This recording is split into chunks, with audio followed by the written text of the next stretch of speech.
What is up, everybody? It's Dr. Vibe here, host and producer of the award-winning Dr. Vibe Show, two-time Canadian Ethnic Media Association Award winner, 2020 Best Podcast News, and 2018 Innovation Award winner. Also, once a month, I host the only online broadcast in the world for fathers and men that is sponsored by Dove Men Care. It's also co-sponsored by Dad Central, Canada's national fatherhood organization. And I also wear another hat amongst others on this shiny head.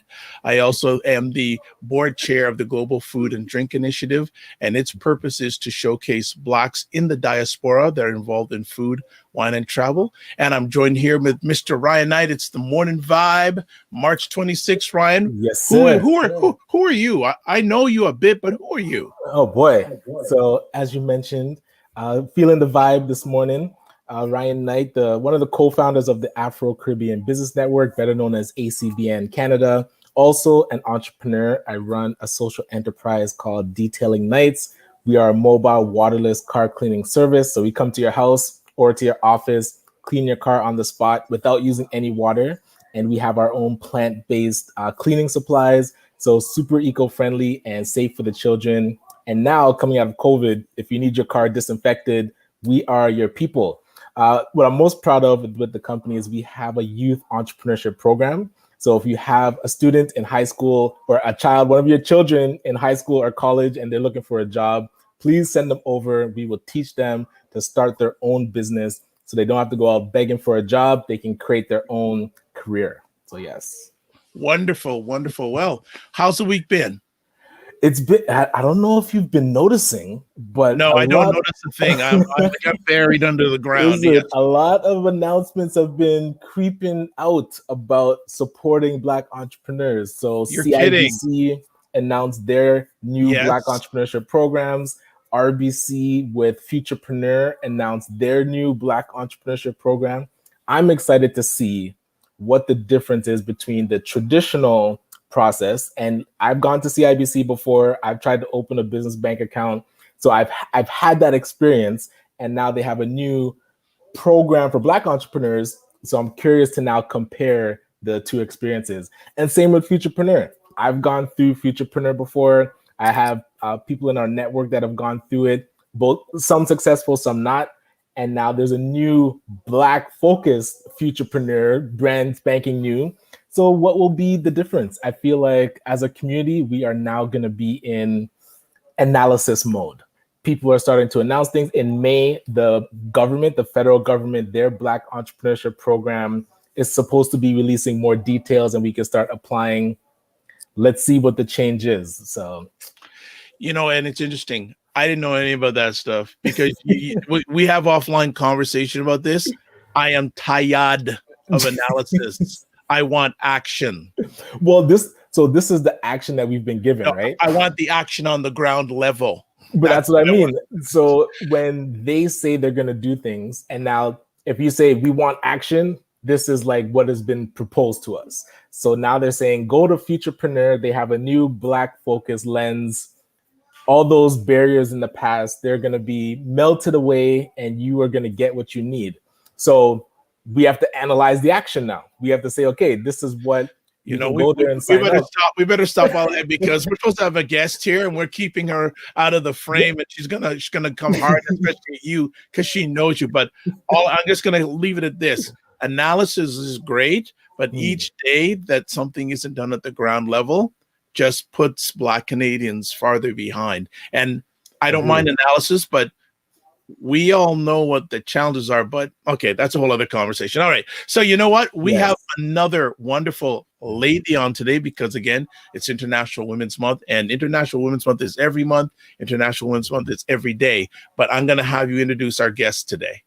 Absolutely. And we brought up a lot of these announcements because it's all about supporting Black entrepreneurs. And in our community, there is a lot of support. And one of the biggest supports is the company Empowered for X. And today we have the awesome founder of Empowered for X, Chris-Beth Cowie, on our line or on our show to enjoy the morning vibe with us. And I'm a big fan of Chris-Beth. She's one of my inspirations because she's able to sit down with entrepreneurs and really figure out how to support them and coach them. And that's where it hurts me that all these programs are being announced and nobody's talking to the people that have already been supporting Black entrepreneurs. So I'm curious to get Chris-Beth's thoughts, but really glad that you're here with us today, Chris-Beth. Thank you. Hey, thank you all so much for having me, Dr. Vibe. It's a pleasure to be here with you, Ryan. Thank you so much as well for the invitation. Like Ryan said, my name is Chris-Beth Cowie. I'm the founder of Empowered Facts. And I would say that Ryan has been super instrumental in terms of supporting our growth and community here as well. So special shout out to Ryan. But what we're really passionate about is creating spaces and opportunities for Black entrepreneurs in particular. Our doors are open to all, but who we see show up a lot is a lot of Black service-based entrepreneurs and really looking for an opportunity to grow and flourish their business. And through the mentorship, through the training that we offer, able to help them navigate the next level of their business. And so because of COVID, we see that many businesses were forced to either, close their doors, halt for a moment, but many of them tried to pivot and navigate through this time. And where we stepped in was really with our business accelerator, talking to them about, what would it look like to create a technologically enabled company? Many of them were very low tech, pen to paper type of stuff, and really supporting them with that digital transformation is our primary focus at this point in time. So that's a little bit about us. So I have the most fun question we're going to have today. How did you and Ryan meet? Actually, the city of Brampton had a program called Fuse, and one of our mutual mentors invited us into a space, and I was like, "Who's this guy?" And who's this guy? I like it. I like being real. Who's this guy? I love that. Go ahead. And really, when I met Ryan, it was the early days of me becoming a legitimate entrepreneur. I like to say I had side hustles. I was doing property management for a company, but really at that point, I was now about to register my business and really start paying, running a real business, I say in that way, a legitimate business. And that's the invitation that we give to all. But when I met Ryan, he was well on his way, the mobile car detailing. And I saw the passion and enthusiasm for wanting to make a positive difference in the community, locally and internationally as well. Ryan talked about the matrix and the domination. And I was just like, this guy is awesome. I've never heard, man, like you knew him when? Oh, you haven't seen the World Matrix, the spreadsheet? Oh boy. Wow. Yes. Wow. So what, does he have some sort of bunker in his home where he's like laid out? He's got all these charts and like screens and all this thing. How did you know that? You've been to the bunker? I'm signed to secrecy, but it's intense. That's wonderful. He has a heart for the community, and that's what really stuck out to me in 2014 when we first met. I could ask questions all day long, so I'm going to keep it limited because I know Ryan are going to bounce off each other. But where did you get your passion for business? Especially being a Black woman, where did you get your passion for business? I mean, seeing my dad, always talk about when he was a kid and all of the things that he did with his dad, but coming to Canada, he felt off his game a little, not knowing who to trust or where to turn. And we come from Trinidad and Tobago. And so he, went into the 9-to-5, as a truck driver, but always kind of said, Chris-Beth, hey, I want you by my side. And so at age 16, I supported him with one of his first endeavors, and that really sparked the entrepreneurial vibe in me. But beyond that, I went into the nonprofit world, serving people here locally in Canada and internationally with water sustainability. And a couple years into that company, the traditional charity or nonprofit, the dependency on grants and funding is almost their detriment, and that organization lost some funding, and as a result my role was no longer in existence, and the organization was forced to stop doing some of the great works that it was doing at the time. And really at that moment I said we could do good business, and entrepreneurship facilitates you to create a world where you're not just thinking about the profit, but I oftentimes talk about the triple bottom line. So the people, the planet, and the profit. And when I met Ryan, as I mentioned, he was doing that with his mobile waterless car cleaning. A little bit of solution cleans an entire car versus 100 gallons washing down a car. And then really the impact with the youth as well. I thought that was really amazing. And, it is a profitable business. And so when we talk about social enterprise, we tell people we have the heart. So, keep doing that work, but you have to think about it from a sustainability lens, and developing it through a business model, a for-profit business model, is so powerful. Well, this is not the Ryan Knight show today. So, Ryan, ask some questions of your dear friend. Go ahead. And just want to shout out Olivia Fung is saying hello to both you and both of you this morning. So go ahead, Ryan. Well, because what Chris-Beth is missing in the equation and my journey is when we had initially met, she was showing me all the different facilitation types of programs that she was doing with entrepreneurs. And I was trying to start this youth program thing to say like, oh, I want to teach youth entrepreneurship, but I am not a facilitator. So I had no structure. And when I saw what Chris-Beth had built, I was like, okay, I know you're looking for a job, a part-time job to supplement what you're doing. Why don't you come work with us and help me build out this youth thing? So it wasn't until Chris-Beth came onto our program that we were able to actually structure and put together a program for the youth to learn entrepreneurship, and she facilitated the whole thing. We were able to then partner with Skills for Change. So it just blew up. And so I'm curious, and I usually save this to closer to the end, but what's your vision for what Empowered for X is bringing to the community? We know what you're capable of, but what is in your mind? Where do you want to take it? Yeah, really. And Ryan, thank you so much for that. Thank you so much, Olivia Moy. Thank you. Thank you so much. But, really, when I think about entrepreneurship, I think about the opportunity for, radical change in our community, and really empowering and impacting people to make a positive difference using business in that way. When I think about it, I want to be global as well. I feel as though many of us may know about entrepreneurship, but oftentimes not having the business acumen, and we step in to fill those gaps for people so that they have an opportunity to enter entrepreneurship with some clear understanding, a blueprint for success. And especially at a time like this, we're seeing many people go into entrepreneurship with not really understanding how this new digital economy is going to affect us. And yes, people are learning, people are tapping into different things. And we just want to be that guide beside them. And we're seeing it in our current cohort with the Business Accelerator. 9 companies have chosen to work with us in our pilot program, and we're just elevating it from there. So it's really powerful.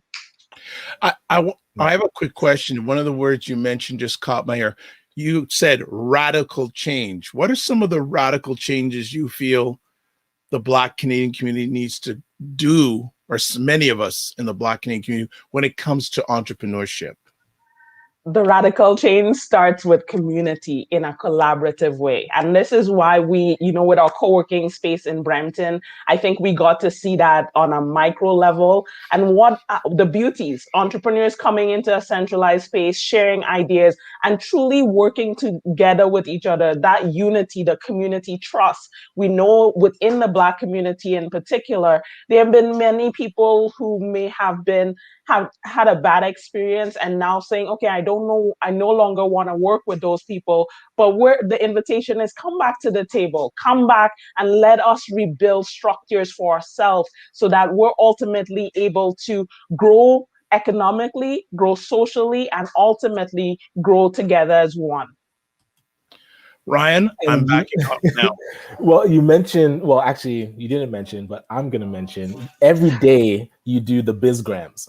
And so you talk about this collaboration, you're able to bring local experts from the community to talk about what they're doing. What have been some guests that have stood out, or what have been some things you've learned through your interviews that have really stuck with you?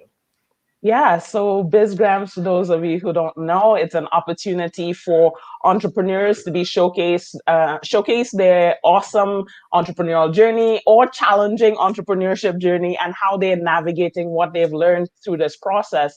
Some of the guests that we've had, I think it's amazing because they talk about, that awakening, that call to step into entrepreneurship, trusting themselves. And that's the biggest step of all, right? Believing that you have the possibility of being a successful entrepreneur.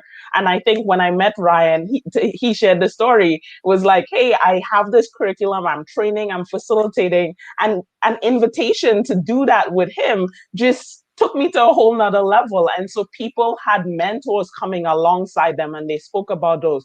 They spoke about the books that they're reading that have helped open and expanded their mindset.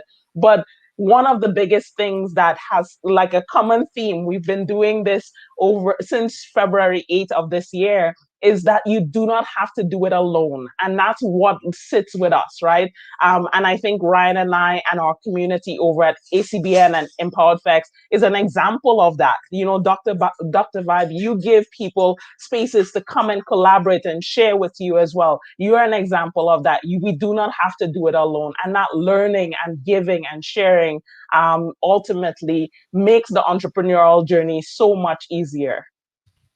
And for those that don't know, BizGrams is at 11:30. So I believe there's one today, right? 11:30. So be sure to tune into Empowered Forex's live at 11:30. But I'm curious what a guest that has really stood out to you and someone that you think that others need to hear about. Like, who would be somebody that their story really resonated and you'd want other people to hear it?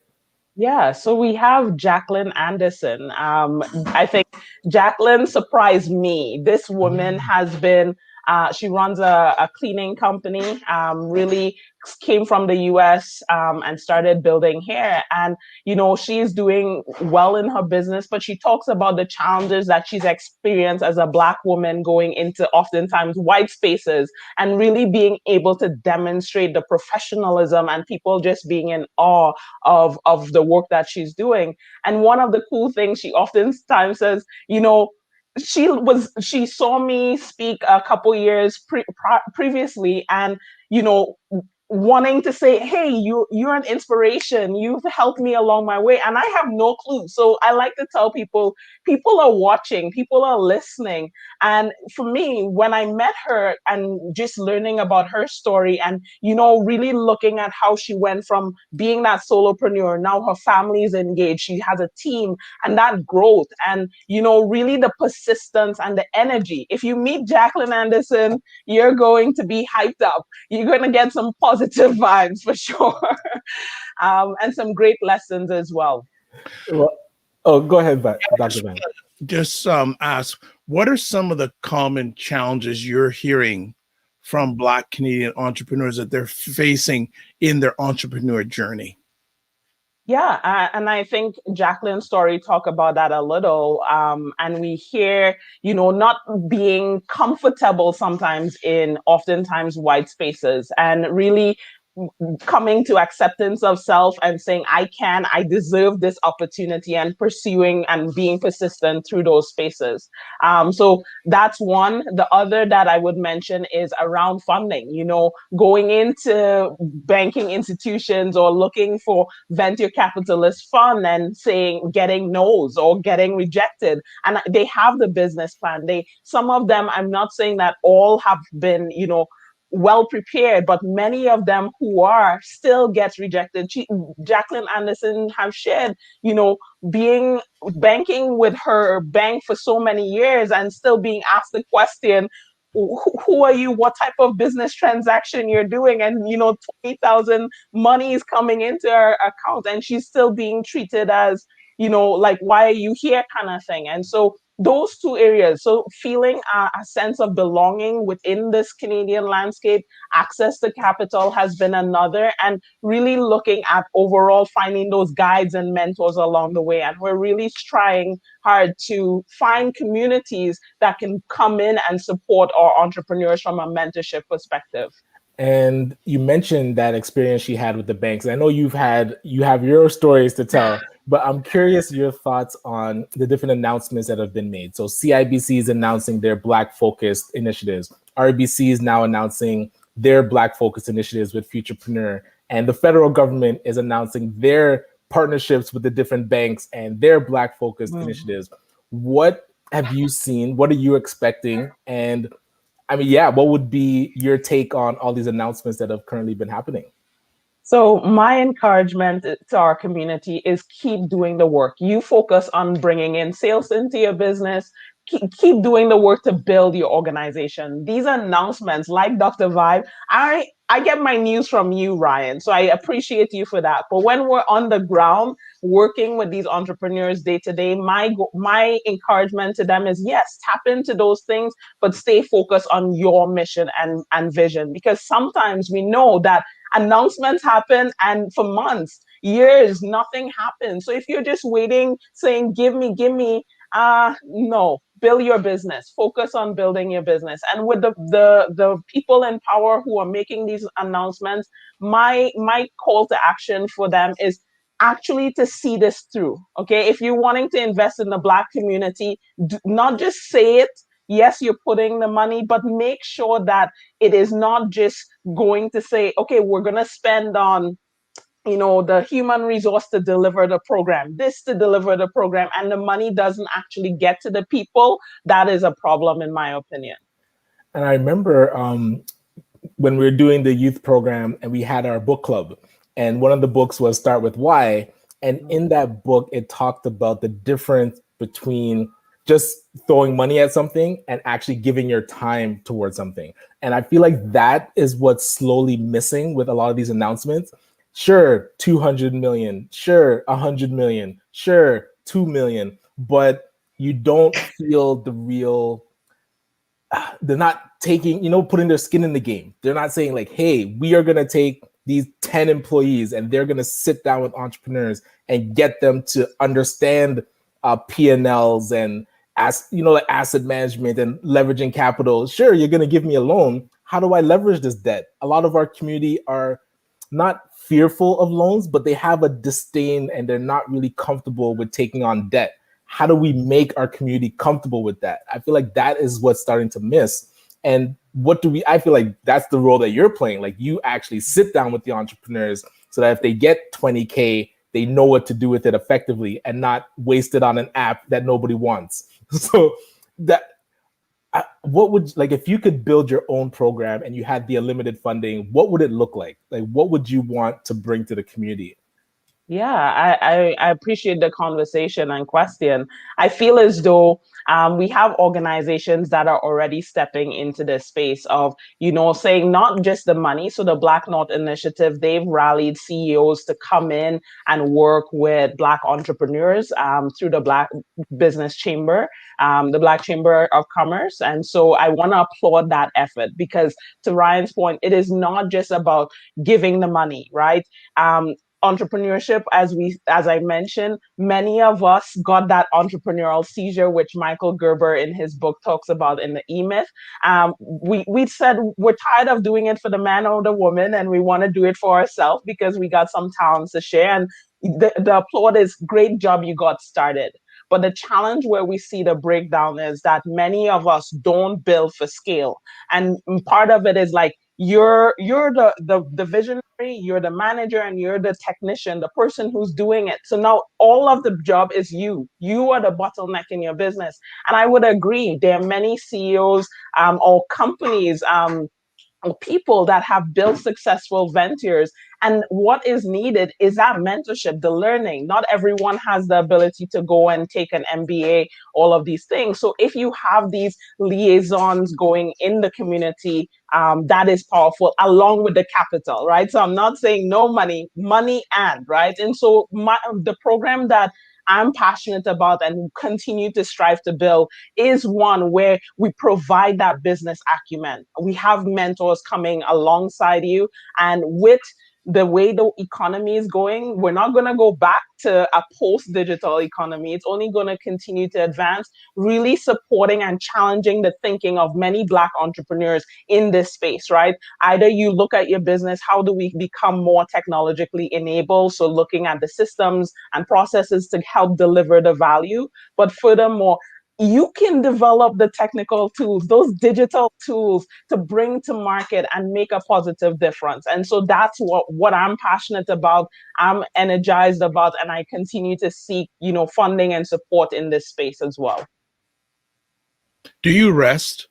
It is a common question, and I will say we've never physically met, and I'm going, does she rest? The honest truth is, in 2020, I think, with COVID, the landscape for many people, work changed drastically, as well as at that time I was working at Sheridan College as a program lead of incubation, supporting entrepreneurs with ideation, going from ideation to commercialization in their learning, and also building Empowered for X.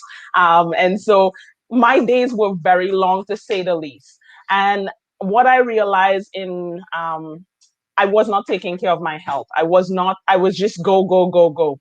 And my call to action for every single entrepreneur out there, we hear about the hustle and we think we have to go to burnout. No, no, back up.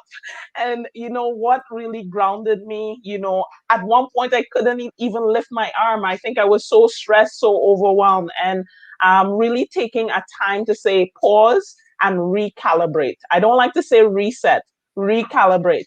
We at times we're in motion and really just going through the motions and not checking in with ourselves. And my invitation is, build in that into your schedule, the sleep time, the eat time, the rest time, the walk time. It needs to be concrete. So Miss Dr. Vibe, yes, I do rest. Okay. I want you to make sure you prove that to me offline, okay? Hey, yesterday I got 9 hours of sleep. So you see that? Yes. And I'm telling you, 2020 really was a wake-up call. 2021, I am eating well, I'm sleeping well, I'm saying no to things that are not in alignment. I'm saying yes to things that going from busy to being productive, delivering the value. Productive. I don't like busy is overrated. Yes. What you're sharing, Chris-Beth, my major mentor, Mario Armstrong, would say you're doing the mindful hustle. Yeah. I like that. That sits well with me. The mindful hustle. Well, any final words for our audience before we let you continue your mindful hustle for the day? Yes, I want to just say thank you so much for the opportunity here. And to all entrepreneurs out there, don't leave the field, okay? The busyness, I talked about that a little. Things are going to come and you're going to get distracted. Stay focused. Find that space where you could stay focused and productive. And the invitation is, yes, listen to the announcement, tap into what you can, but do your work. Don't leave the field. The field, you're thinking about building a legacy business for your family and the community. Don't leave the field. Oh, right. One last question real quick. So in the world domination quest, what is the first country that you are taking over? No, I thought that was your. Don't get it out of your basement. Don't get it out of your basement. No, I got my Dr. Vibe. I want global impact. Okay. And so I am from Trinidad and Tobago originally, and I do want to make a positive difference in that country. Okay. I will definitely go home and plant some seeds there. All right. Sweet. Excellent. Well, it's Chris-Beth Cowie. There's the website that you can get in touch with her, empowered4x.com. Email address, chrisbeth.cowie@empowered4x.com. Thank you so much for taking time out of your positive, productive schedule today. And maybe one day we'll meet. And the first question I'm going to ask you? I'm looking forward. Did I rest? Did you rest? Yes, and how many? Oh, yeah, good. There you go. All right. I hope I will be able to say this energy and mindset that I am currently on has held firm, and so yes, I'm on my way, and I believe I will be able to say yes, I have rested. All right. Thank you so much for joining us. And Ryan, that was power. Yes, agreed. Empowered. That's yes, where empowered. Very nice. Well done. Empowered. So what we get out of today's conversation? I liked your question around the rest, because I know Chris-Beth talked about 2020 hitting her hard. And so now hearing that she's been able to really recalibrate and still have the impact, still build her business, but also take care of her health. I mean, that's the triple threat, right? Threat. Yeah. So I love that. I love to see that. And I'm inspired to see where it goes. Yeah, I was really finally. I don't know if Chris-Beth and I have had a longer conversation. I may have met her once or twice, but she's got vibe. She's got vibe with 9 hours a day. Yes. So we'll leave it at that. So what's upcoming for your weekend? What is up? I know I'm going to be at the Black Business Development Hub on Sunday. So if those want to come by, get some food from the Gospel Cafe, the GC Jerk Express the momentum is picking up. So I'm going to go get some food, bring the family, and do some tours, show people around the space. April's coming up, and that's when we're going to be launching officially the space. So stay tuned for that. Wonderful, wonderful. And yourself, sir? How's your weekend going to be? I have a few conversations tomorrow. I have a live one tomorrow night with Aisha K. Staggers and Jill Jones. People, if you want to find out, you want to get some serious fire about what's going on politically in America, definitely check them out tomorrow night, 9 p.m. Eastern time. And especially to Jill Jones, a little fact here. Jill Jones was part of Prince's entourage for 10 years. Oh, whoa. So 10 years. She had a little fame and star herself. And Sunday afternoon at 5 p.m., I have my regular Black Canada Talking end of month panel with Elle Jones, Warren Clark from Ottawa, Cesar from Ottawa. And we're going to be talking about one of the topics we're going to be doing at our end of month conversation is about the whole Asian racism that's going on or flared up in the United States. And I think we'll probably get in a little bit of International Women's Month because it's tailing off.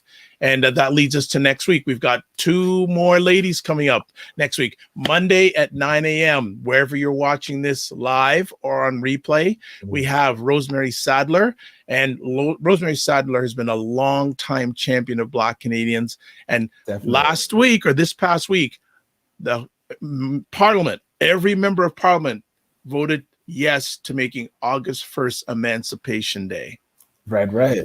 So she has been championing that cause for years and years and years, and it finally happened. We had a great conversation yesterday, so she's going to be on 9 a.m. coming up this Monday. And next Friday, a week from today, we have Sylvia Paris, a real champion of Black Canadians who's based in Nova Scotia. Yes. So we're going out east next week. That's it. Nationwide. So look, everyone, thanks for watching live on the replays. Thank you to Moi Fung for watching. Appreciate it, not taken for granted. If you want to touch base with any of us, just check us out in the credits. You can, or email me, dr.vibe at the drvibeshow.com. As always, I like to end off my conversation with this. Live your life as a dream. If you can dream it, you can make it. Sometimes you have to get small to get stronger. Block assumptions, then aim bigger, aim better, aim higher, aim wider. Love, faith, and respect. And as Chris-Beth is doing now, remember to give yourself grace. Goodbye, everyone, and thank you so much for watching. Be well.